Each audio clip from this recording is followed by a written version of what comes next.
Welcome back. Today we're going to be talking about Powder, or Jinx, from the TV show of Arcane. That's me! Some quick disclaimers before we get too far into things. I can't technically diagnose a fictional character, but that doesn't mean that we can't talk about general themes or overall mental health concepts. I've also never played League of Legends. Can't talk about how Jinx shows up there. I also want to say that just because this is how I am going to be talking about mental health doesn't mean this is the only way that mental health shows up. If other mental health professionals talk about mental health in a different way, or you've experienced mental health in a different way, that's fine. That just opens up more conversation about mental health, which is always great. Also, I'm going to be talking about a lot of things that may spoil the show. So if you haven't finished Arcane, please go do that. It's a great show. And then come back. When it comes to attachment, our attachment style is based on how much or how well our caregivers met our needs growing up. Usually we talk about this as in emotional needs. So if our caregivers were nearby, if they were accessible, if they were attentive, we tend to feel secure, and we have what's called a secure attachment style. If our caregivers were not nearby, if they were not accessible, if they were not attentive, we may feel anxious or have an anxious attachment style. There are other types of attachment styles, or kind of like blendings of attachment styles. For the purpose of what we're talking about today, that's not going to be our focus, not going to be what we're talking about. The reason why this is important is because what kind of attachment style we develop is what we tend to carry into our adult relationships. The idea is whatever our parents model for us, we tend to bring into all of our relationships because we just tend to think that's normal. That kind of an idea. Having said all of that, let's talk about the caregivers and the relationships that Powder had in Arcane. Ideally, our parents are the people who continue to be our caregivers and who continue to be the people to provide for these needs throughout our lives. Our parents are the ones who teach us that the world is safe enough to be vulnerable. No matter what happens, we'll be here for you. So it's safe enough for you to go do that. Like, that's kind of the concept, right? With Powder, what ended up happening was that her parents weren't there. This feels awful to say, but her parents weren't nearby, and they weren't accessible, and they weren't attentive, and that wasn't their fault. Like, this wasn't purposeful. That's not what I mean when I say that. But they weren't there. Like, the end result, I guess, is still the same. Not because of malicious intent. They didn't purposefully do that, but it still had an impact. Powder's parents were gone, and they couldn't be there for her. And when that happened, Vander was her next caregiver. Vander became an adoptive father, and Vander adopted Powder and Vi, a couple other kiddos, to become an adoptive family. The problem with this relationship with Vander is that Vander almost seemed to carry himself or act as though he was responsible for the entire Undercity. But you can't be responsible for literally everybody in a city. But if he acted that way all the time, I wonder how much he actually would have been accessible or nearby for Powder when she needed him. How much would he have actually stood up to the other kids when they called her a Jinx, kind of a thing? I wonder if that is why the kids called Powder a Jinx and made her the scapegoat so much, because Vander tried to be responsible for everybody so much, and inherently then didn't see that he wasn't being nearby as much as maybe he could have. And I don't think there's a right or wrong way to handle this kind of stuff. That is not what I'm saying. I'm saying that this could have been a possibility, that maybe he wasn't there for Powder. And I feel like if we're talking about Vander being a caregiver, we have to talk about Vi. Vi was also a child, technically, but not with how she acted. When Powder and Vi's parents died, it feels like Vi stepped into the role of a parent for Powder because she was the older sibling. She felt responsible, like she had to do that. When we look at this family, Vander is like a parent, like for sure a parent, but Vi then feels like the next parent, almost like Vander has the most power and control, and then Vi has power and control beneath him, or the next one who has the power and control. And so even though Vi is technically Powder's sibling, she seems to have stepped into the role of being a caregiver, which isn't right, it isn't fair, but that seems to be what happened. Arcane shows it as though Vi was always there for Powder.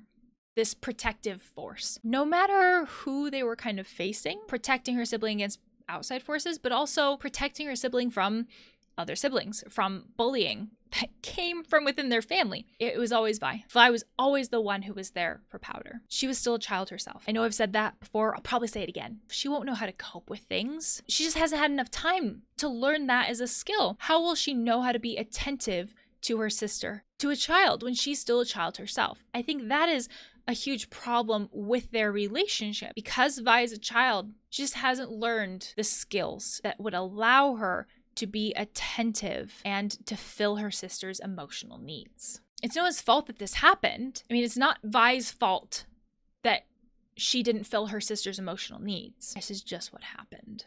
not good. I think there are a lot of healthy things that we can look at between this relationship with Vi and Powder. You know, Vi was protective. She really did try to fill her sister's emotional needs. She tried to be there. She tried to be attentive, right? She was the one who supported her sister. She was the one who pointed out other people have flaws too. You know, you're not the fuck up of the family. You're not the scapegoat.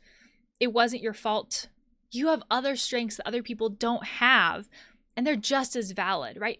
Vi was very validating to her sister. So there were a lot of good things about their relationship. But in the times when she couldn't be there for her sister, even though they were not her fault, did have an impact. And they had a very meaningful impact. I feel like if we look at the relationship between Vi and Powder, there's a theme of Powder feeling as though Vi left her. The show really focuses on that moment in the alley when Powder is screaming at her sister to not leave and saying that she was only trying to help. I think that is what Powder would focus on. I think that's what Powder would say was really the thing. I don't think that's really it. I think that's just the straw that broke the camel's back, so to speak. Throughout their entire childhood, Powder had these moments of people either literally leaving her, right? Her parents, that was not intentional, but it happened. Vander, not intentional, but it happened. And then everything that started to happen with Vi, it was all slowly building. And even with Vi, it wasn't that one moment in the alley, because earlier than that, Vi told her to stay home. And Vi had a reason for it. Vi wanted to keep her sister safe, especially after seeing what happened to Vander, right? Vi just saw the one person who could protect himself, right? He was his brawler, but she saw him get taken. And I imagine that would be stupid terrifying. But then to know that your sister isn't used to fighting, your sister isn't used to taking care of herself, it makes sense to ask her to stay home. But I think it was hard for Powder to hear that when there wasn't a conversation. She didn't know why, especially when her sister had spent so long encouraging her. And encouraging meant like leaving and coming with and like being helpful in that way. And so to have it go from the mixed messages of yes, be helpful, come with us, to nope, you gotta stay home, and not knowing why, not understanding that was hard for Powder. Like that was another layer of what made this difficult and what was impactful as far as this attachment stuff goes. Vi wanted to be attentive and nearby, but she didn't know how, and she didn't know how to have these conversations with her sister, or like, was there time? Realistically, who knows? But that's an important piece of this, because that is when Powder actually started to have an emotional reaction. So she started crying and hitting herself in the head. That's when it really started to impact her, when the one person who had been with her throughout all of the other losses suddenly wasn't. And I feel like that is when there became a theme of abandonment or rejection, or feeling as though the one caregiver who was always there, the one person who was always nearby and attentive and secure, suddenly wasn't. And then everything in the alley. Powder is really trying to prove to her sister that she can be helpful. I think there's an element to this where she's trying to prove it to herself. I can be good enough. I am good enough for my sister, but also for myself. I feel as though Powder is really trying to convince her sister, please don't leave me again because I can be of use to you. I think that's an element to this as well. So partly for herself, but partly for her sister. But the reason why for her sister is so her sister won't leave her alone again. And I think when her sister does leave her, then that's another reason why it's so hard. It's like, I worked so hard so you wouldn't do that one thing that I was scared of, and then you went ahead and did that one thing that I was scared of. And we see that same emotional response that we saw just moments before, where she's crying and she's upset. She's so emotional. And again, this isn't Vi's fault. I don't want this to sound like I'm blaming Vi, because Vi was a child who just experienced her own trauma that she was not equipped to deal with. But I think this is how it could have been perceived by Powder, because we don't look at the word jinx and say, yes, that's what I want. Because it's a bad thing, right? Jinx is like a curse, right? But because of all of this stuff and how young she is, and the fact that because of the relationship that she had with Vi and how this impacts attachment, I think that one reason why Powder embraced the name Jinx is because she saw it as, I must be a curse on everybody around me, because why else would my sister have rejected me? Unless I'm a curse. Well, if I'm going to be a curse, I'm going to embrace it. But in a way that also feels like pushing other people away. It's almost like, well, if I'm going to push other people away, it'll be on my terms. I'm going to choose that. But it's still pushing people away in that way. That's how it kind of feels, at least. We know that even as Powder was growing up with Silco, before she knew that Vi was still alive, Vi was still meaningful to her because she kept these objects from her childhood that had a connection to Vi. She kept the flare smoke signal thing. She kept the bunny. These things had a connection to Vi, and we don't usually keep things like that unless they have a connection, some kind of sentimental meaning to us. And she still does things in her adult life that are about Vi. We see her at the old arcade trying to pass up Vi's score. When she finds out that Vi is alive, she doesn't care what she does or who she has to talk to or attack.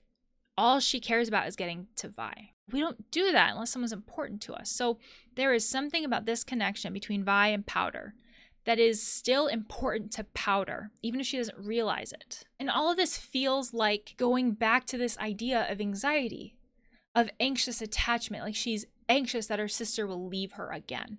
She used that smoke signal, that flare, to call her sister, because Vi had said in a very foreshadowing kind of way that if you use this, I'll be there, like no matter what. So as an adult, she still had that, and she used it like for the hope that her sister would still find her. So it feels like she desperately wants her sister again, and then wants to just cling to that, and is so afraid that her sister will leave her because of everything that happened, all of that trauma that happened in the past. And then at the same time, it feels like she has a hard time knowing what a healthy relationship looks like, which is why it's an anxious attachment style. When Powder kidnaps Vi at the very end of Arcane, I feel like that's what that entire conversation is about. Prove that you love me. But the way that she goes about it isn't the healthiest. She's basically saying, shoot your girlfriend, to prove that you love me, that you're not going to leave me again. That doesn't feel like the healthiest way to go about that. Regardless of Vi's relationship with Caitlyn, she's probably not going to want to shoot her. If you put Vi in a situation where she doesn't want to do the thing to prove love, are you going to look at that as though, well, then she doesn't love me? It's not the healthiest situation. It also feels like Powder has a hard time seeing that everything that Vi has been doing is already doing the thing that you want, right? If you want to see that your sister loves you, literally everything that's been happening is about that. But she has a hard time seeing that. It's almost like it has to happen by my standards or it doesn't happen at all. But then the way that the standards are happening is not great. If we're talking about Powder's attachment styles and her caregivers, I think that we also have to talk about Silco. Silco became Powder's adoptive father after Powder was abandoned or left in the alley. I don't know the best way to accurately describe that. Silco accepted Powder. He was there for her when Powder felt as though her family rejected her. I think that we could see Silco as having some kind of a healthy attachment with Powder. Because, I mean, he is technically nearby. He is technically accessible. He's attentive. I'm reluctant to say that, though, because Silco has his own trauma. And that shows up as some unhealthy behaviors that impacts his relationship with Powder. And what I mean by that is I think that they have a codependent relationship. Not romantically, but still codependent. Codependent relationships, I think, are hard to describe, which means that sometimes I think we have a hard time seeing them. But we could say that codependent relationships are like addictive love, where basically we allow unhealthy things to continue when maybe we shouldn't. This can be caused by a lot of things, including trauma. Silco talks a couple times about how Vander was like a brother to him, this very close friend, but Vander also hurt him. And I think that Silco processed that as his own trauma. And I think that that means that he has a hard time setting boundaries with Powder. As in, maybe he saw himself in Powder. Maybe he wanted to help Powder as a way to help himself. It's hard to tell. But Silco talks to Powder with Powder as though she is the only one that he can trust. Like it's you and I against the world, or everyone else will betray us. Boundaries are a healthy thing for us to have in relationships. It helps us know that we can set boundaries with other people and it will be fine. It also helps us know that other people can set boundaries with us and it will be fine. The relationship will still be there. And I don't feel like we see a ton of boundaries between Silco and Powder. So it feels as though because of Silco's own belief systems, because of his own trauma, he sees it as it is him and Powder against the world. And because of that, he doesn't want to set boundaries with her. It's like, I don't want to create any barriers between us because it is just us. Everyone else will betray us. Silco allows Powder to do things that kind of undermines the overall mission that Silco has. You know, he wants to create his own nation with the Undercity. And Powder does things that do not help that goal. whether that be killing enforcers or blowing up buildings or attacking Silco, stabbing him in the face several times. There's no consequence for that. As in, there's no boundaries. There's not a conversation about like, hey, not great, let's not do this anymore. I imagine then, if we look at those moments as kind of representative of their entire relationship, it doesn't sound as though there are boundaries that get set up between the two of them. It feels like a codependent relationship. I do want to add that just because Silco and Powder have a codependent relationship doesn't mean that it is all terrible or awful or anything like that. I think in a lot of ways, Silco fills Powder's emotional needs. When they basically first meet in the alley, he immediately starts talking to her as though he accepts her. He uses we language, automatically having an allyship with her. It's almost like he sees her emotional pain and relates to it and doesn't want her to feel hurt again, and just starts talking about her as though she's his daughter. Automatically. He values her opinion above everybody else, including Silco. If he hears from someone else what happened, he will ask Powder her thoughts. Almost like what he just heard does not matter. As though Powder is the only thing that matters. He places her opinion so high. And in a lot of ways, it's very validating that he does that. He cares so much for her. He also has a lot of trust. Eyes are very vulnerable. They just are. It's how we see. But that task of poking him in the eye hole only goes to Powder. It's a very delicate task. It's a very vulnerable task. But she's the only one that he trusts enough to do that with. Silco also supports Powder in his own way. I kind of picture it being something where if she wants to be called Powder, he'll support that because it's what she wants, not because he sees it as a bad thing or he sees her going down a bad path. It's almost more like, you want to be called that? Cool, I will support you with what you choose. I feel like Silco is like Vi in the fact that they're both supportive caretakers for Powder, just in different ways. He also doesn't agree with anybody who calls Powder a problem. I had said that Vi and Silco are similar caretakers for Powder, and I think that they are in different ways. You know, when Vi felt like Powder was having a hard time, she took Powder out and was like, here's my bunny.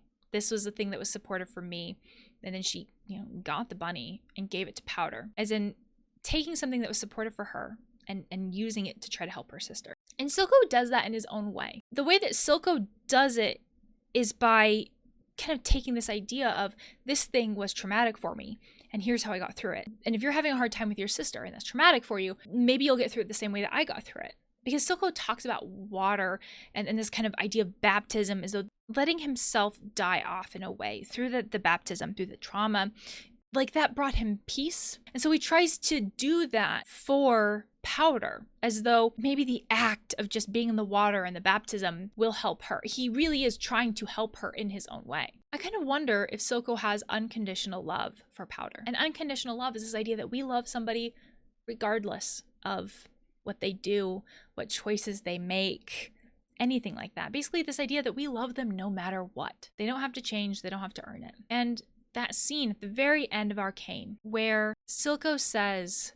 that Powder is perfect, even though she killed him, even though she's embracing the idea of a Jinx, she is still perfect. Makes me wonder if Silco has that unconditional love for her. The fact that she killed him and he still loves her. He's not talking about bitterness. He's not saying screw you. He still loves her and even says that she is perfect just the way she is. That really strikes me as unconditional love. I think that this relationship between Silco and Powder is codependent, but it doesn't mean that Silco didn't fill some of Powder's emotional needs. I think in a lot of ways, Powder also mirrors Silco. Silco felt betrayed by essentially his brother and carried that with him as his own trauma and used that as this motivator. And he felt betrayed by the world around him. Like he couldn't trust people. And Powder also felt betrayed and rejected by Vi. And like that rejection was a very powerful traumatic moment for her.